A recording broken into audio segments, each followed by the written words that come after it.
Assalamualaikum warahmatullahi wabarakatuh. Perkenalkan nama saya Muhammad Syafiq Tarmizi dengan NIM 2524040. Di sini saya akan menjelaskan 5 materi tentang jaringan komputer dengan dosen pengampu Bapak Rian Amanda. Baiklah, tanpa berlama-lama, di sini saya akan menjelaskan materi pertama yaitu tentang multiplexing. Dalam jaringan komputer, seringkali kita mendengar masalah utamanya itu adalah eh, di efisiensi kabel atau media transmisi.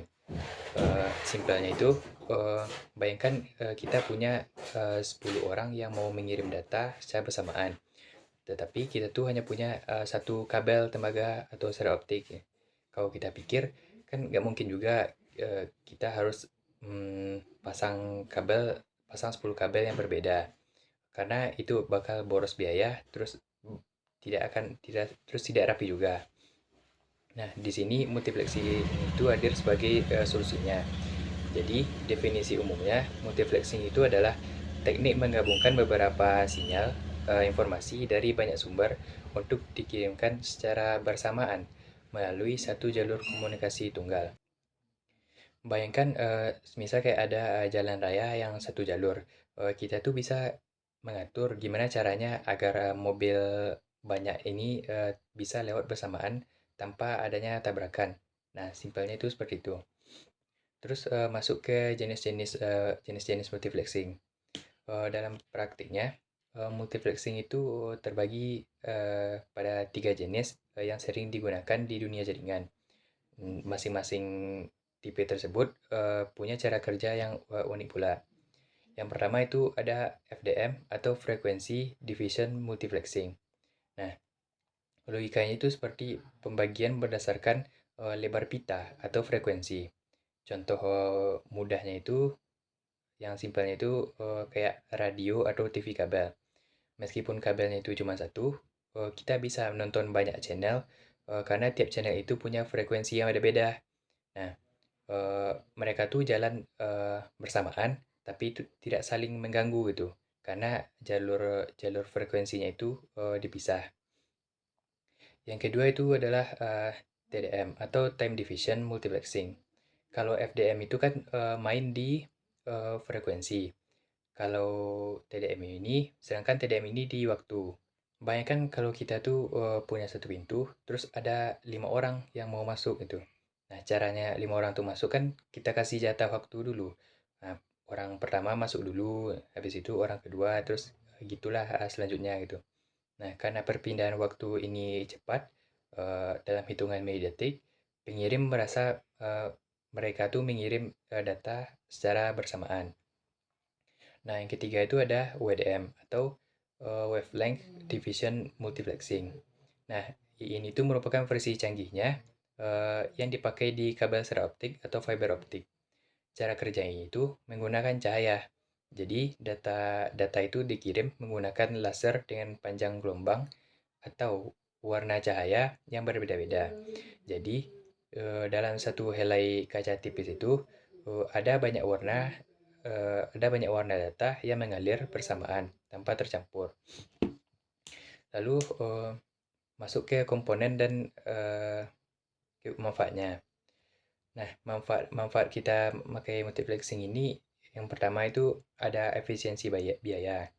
Yang mana kita tuh tidak perlu lagi menarik ribuan kilometer kabel hanya untuk menambahkan user. Tapi kita cukup memaksimalkan satu kabel saja yang sudah ada. Yang kedua adalah efisiensi bandwidth. Kita bisa memanfaatkan kapasitas maksimal dari media transmisi kita. Lalu komponen utama multiplexing ini yang pertama ada dua. Yang pertama itu adalah MUX atau multiplexer, yaitu alat yang menggabungkan banyak sinyal di sisi pengirim. Yang kedua adalah DEMUX, yaitu demultiplexer. Merupakan alat yang memisahkan kembali sinyal-sinyal tersebut di sisi penerima supaya data tersebut sampai ke orang yang tepat. Contoh nyatanya eh, mungkin dalam kehidupan kita sehari-hari adalah jaringan telepon atau internet yang kita gunakan sekarang. Ribuan orang bisa menelepon secara bersamaan menggunakan menara BTS yang sama berkat teknik dari multiplexing ini. Jadi, kesimpulannya, multiplexing ini adalah kunci kenapa internet sekarang bisa murah dan cepat. Karena kita berbagi jalur secara pintar tanpa harus menunggu antrian yang lama. Mungkin itu saja untuk penjelasan dari materi pertama, itu multiplexing. Baiklah, lanjut ke materi kedua, yaitu tentang FTP atau File Transfer Protocol. Kalau kita bicara soal internet, kita tidak cuma bicara soal lihat-lihat halaman web saja, tapi kita bicara soal pertukaran data. Terus yang menjadi pertanyaannya, gimana caranya file yang ada di komputer kita itu bisa sampai ke server yang ada di bisa sampai ke luar negeri sana tanpa adanya kerusakan dan utuh. Nah, disinilah FTP itu bekerja. Jadi FTP itu adalah protokol standar yang digunakan untuk mentransfer file antara node atau komputer dalam sebuah jaringan TCP atau IP.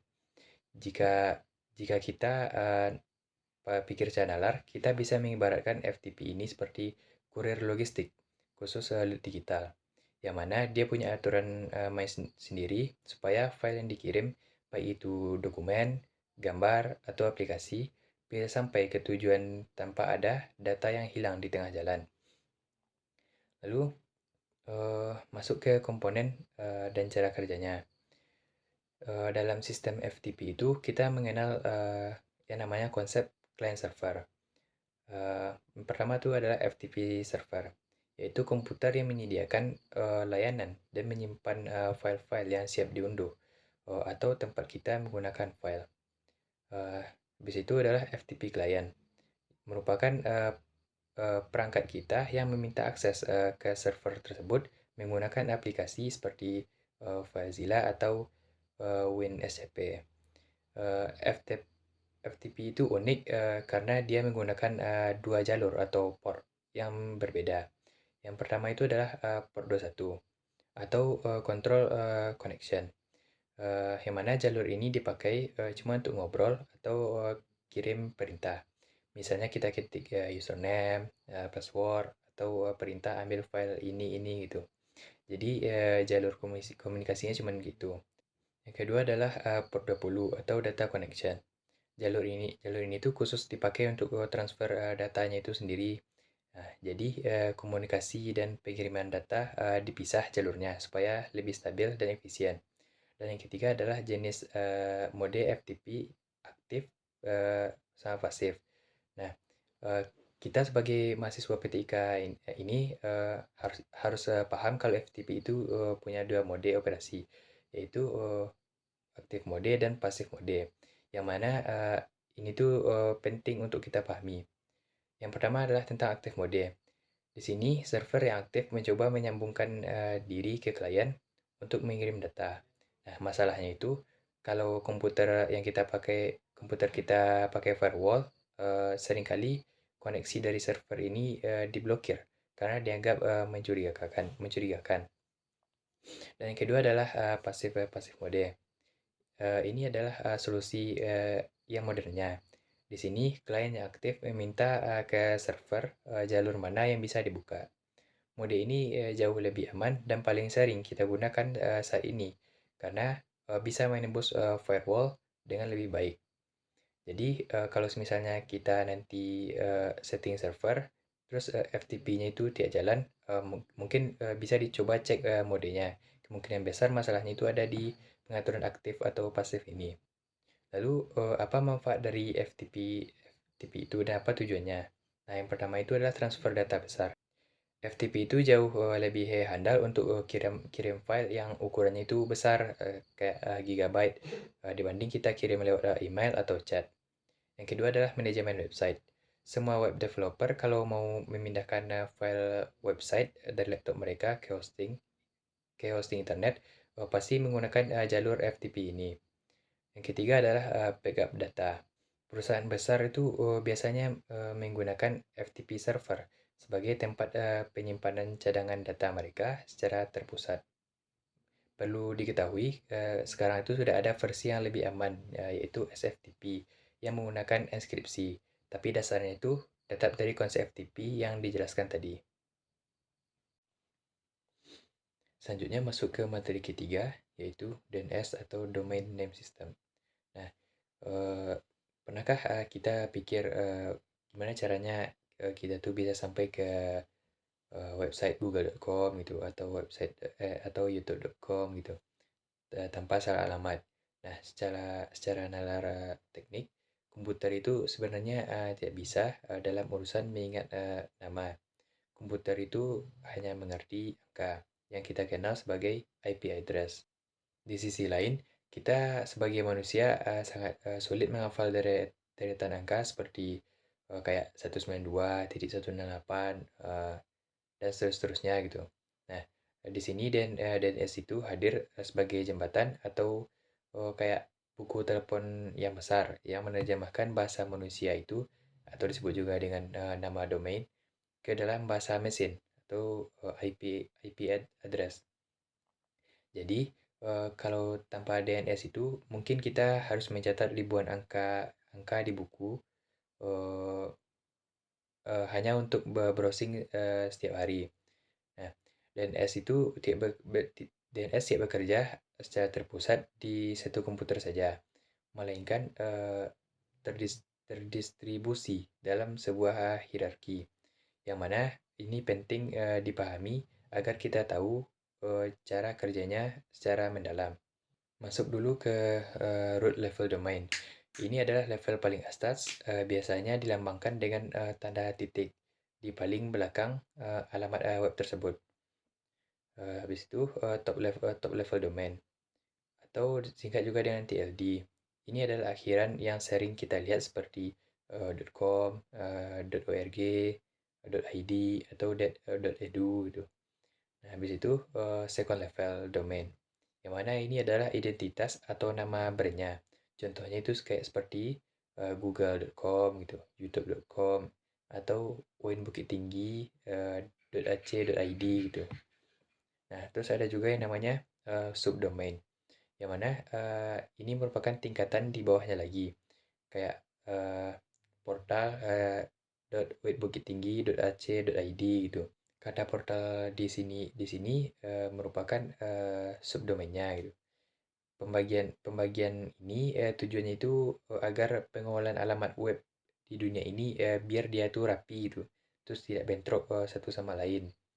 Lalu gimana caranya proses pencarian alamat itu terjadi? Nah, dalam hitungan milidetik ada proses yang disebut dengan DNS lookup atau recursive query.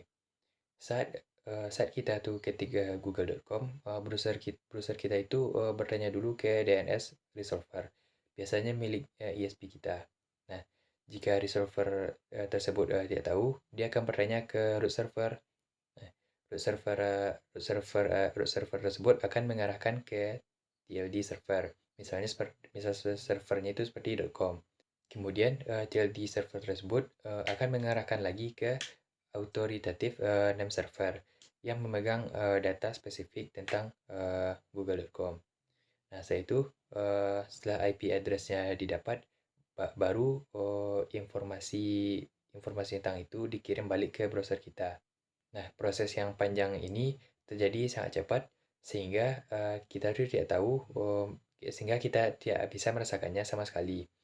Nah, di situ bagusnya sistem distribusi DNS. Lalu apa manfaatnya dari DNS ini? Apa pentingnya gitu? Nah, eh, manfaat yang bisa kita rasakan itu mungkin yang pertama adalah kemudahan atau user friendly. Kita cukup mengingat nama saja, bukan angka. Yang kedua adalah konsistensi. Jika sebuah server pindah lokasi atau ganti IP, pemilik web cukup mengubah data di DNS-nya saja. User tetap mengakses lewat nama yang sama tanpa perlu tahu IP-nya sudah berubah. Yang ketiga adalah keamanan. Dengan DNS, kita bisa menerapkan sistem filter untuk memblokir eh, situs-situs yang berbahaya. Jadi kesimpulannya, DNS adalah sistem-sistem yang membuat internet menjadi tempat yang ramah bagi manusia. Tanpa adanya DNS, internet mungkin bisa digunakan oleh beberapa orang yang mungkin ingatannya kuat saja, karena mampu menghafal ribuan alamat IP. Selanjutnya masuk ke materi keempat, yaitu tentang web server. Nah, tadi kan di materi DNS kita ada membahas kalau DNS itu kayak seperti buku telepon yang besar gitu. Jadi pertanyaannya, di mana rumah atau tempat penyimpanan semua data website itu sebenarnya? Nah, jawabannya itu adalah web server tersebut. Web server itu punya dua sisi kepribadian. Yang pertama adalah sebagai hardware, yaitu komputer fisik berspesifikasi tinggi yang hidup 24 jam non-stop agar website bisa diakses kapan saja.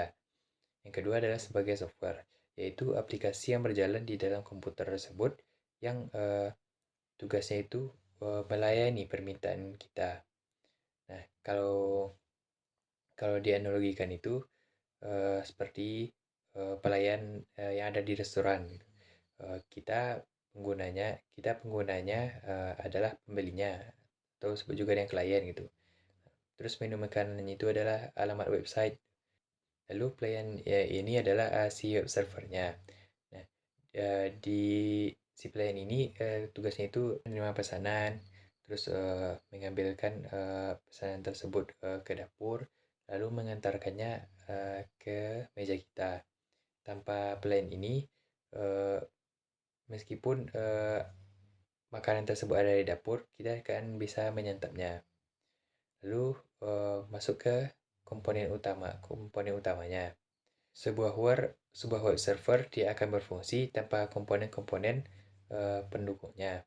Dari sisi hardware, eh, dia itu butuh RAM yang besar untuk menangani ribuan pengunjung sekaligus dan penyimpanan SSD yang cepat agar proses pemanggilan data tidak lelet. Tapi yang jauh lebih penting itu adalah di sisi softwarenya. Ada beberapa nama yang mungkin sering kita dengar, itu contohnya itu kayak seperti Apache, yaitu si pemain lama yang sangat stabil dan paling banyak digunakan di dunia. Lalu ada yang disebut dengan Nginx, yang dikenal sangat ringan dan sangat cepat dalam menangani trafik yang sangat padat. Lalu ada juga yang disebut dengan Lightspeed, yang sekarang mulai populer karena kecepatannya yang luar biasa, terutama untuk pengguna WordPress. Aplikasi-aplikasi ini yang menjadi bahasa HTTP atau HTTPS, yaitu aturan main atau protokol komunikasi di dunia web. Lalu untuk cara kerjanya, proses ini terjadi dalam dua tahap utama. Eh, yang pertama itu HTTP request dan HTTP response. Yang pertama adalah request. Ketika kita mengetik alamat web dan menekan enter, browser kita itu sebenarnya sedang mengirimkan surat permintaan ke web server itu. Lalu kalau ketika web server tersebut menerima surat itu, dia mencari filenya dalam hard disk. Kalau tidak ketemu, dia akan mengirimkan pesan error yang harusnya sudah kita kenal, yaitu error 404 file not found gitu. Yang kedua adalah HTTP response. Jika filenya ada, server akan membungkus file HTML, CSS, dan gambar tersebut, lalu mengirimkannya kembali ke browser kita. Browser kemudian menyusunnya menjadi tampilan website yang indah seperti yang kita lihat sekarang. Semua proses ini dilakukan menggunakan protokol port 80 untuk HTTP biasa atau port 443 untuk HTTPS yang lebih aman karena datanya diacak atau dienkripsi. Web server ini menangani dua jenis data. Yang pertama itu adalah konten statis.